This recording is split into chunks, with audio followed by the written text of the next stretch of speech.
even if the civilian casualties were a third, a quarter, you name it, of what they are now, there would be no less condemnation of Israel as they try to target Hamas in areas where Hamas has intentionally surrounded themselves with civilians. And to understand just how clear it is that Israel can never be justified in its response, just listen to Husam Zomlot, the Palestinian ambassador to the UK, former ambassador to the United States, on CBS with Margaret Brennan on Sunday. He was given several chances to just at the least condemn the October 7th attacks. He couldn't do it. The Palestinian Authority hasn't condemned Hamas adequately and those October 7th attacks. So do you want to clear the air and clearly condemn the attack in Hamas today? No, I want to clear the record. First of all, the Palestinian Authority is not what represents the Palestinian people. It's the PLO. It's the Palestine Liberation Organization. It's the state of Palestine that will take over and protect its people in the West Bank, in Jerusalem, and in Gaza once the Palestinian occupied territory is liberated. This is not a hard question to answer.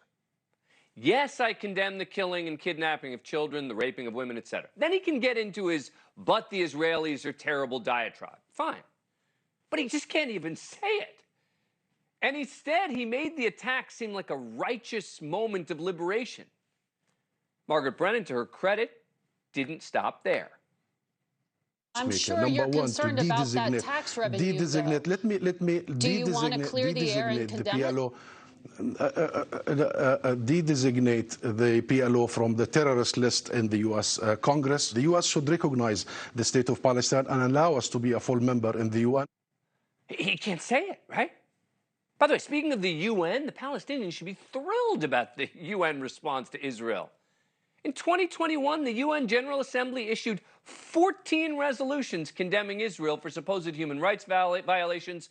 The rest of the entire world, for all of the atrocities happening on every continent, just 5.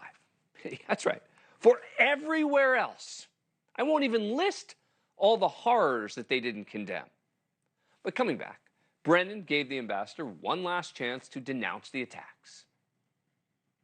Well, I understand there are deep root causes, but on that specific condemnation, it would just be a very quick answer. And allow me, Margaret, because I watched your interview with the Israeli ambassador, and he said 2 things, very important. He said, you know, those are unintended consequences, the 10,000 innocent people, the almost 5,000 children. I want to also clear the record here. This is deliberate, and this has been the Israeli military doctrine since its establishment, hitting the civilians. I mean, look, that's obviously nonsense, because if the Israelis wanted to kill civilians, it would make getting Hamas leaders a lot easier, and many, many more civilians would be dead already. Look, these civilian deaths are a serious concern to everyone who cares about human rights. But that's mostly on Hamas. Hamas is intentionally operating out of the hospitals and the mosques, firing rockets as well from there. If Israel tries to respond, they get called war criminals. And here's the important point. The vast majority of those who are criticizing Israel would have done it no matter what the response was from Israel. Remember, even here at home, literally the day of the attack, many were already blaming Israel well before they went into Gaza, like this host on MSNBC. What we're seeing today are very deadly consequences of failed policies, failure on the American administration's part to change course, to take a different course of action with how it deals with the Palestinians and the Israelis, failure on Israel's part.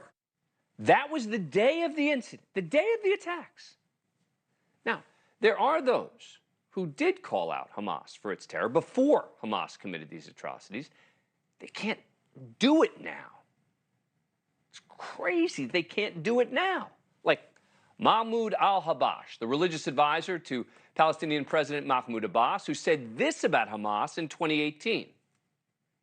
فلماذا إذن تضحون بالأطفال أمام جنود الاحتلال وتلقون بهم إلى التهلكة خدمة لفلسطين؟ لا والله، ما لفلسطين في هذا مأرب. وما لفلسطين في هذا نصيب وما للدين في هذا نصيب. It'd be great to see that kind of passion now, right? Now that Hamas has done even worse.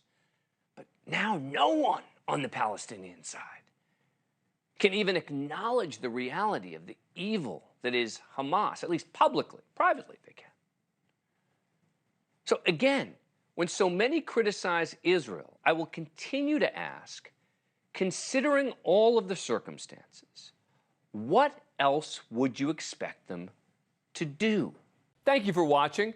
Go to newsnationnow.com to find NewsNation on your cable provider. And don't forget to click the red subscribe button below to get more of NewsNation's fact-driven, unbiased coverage.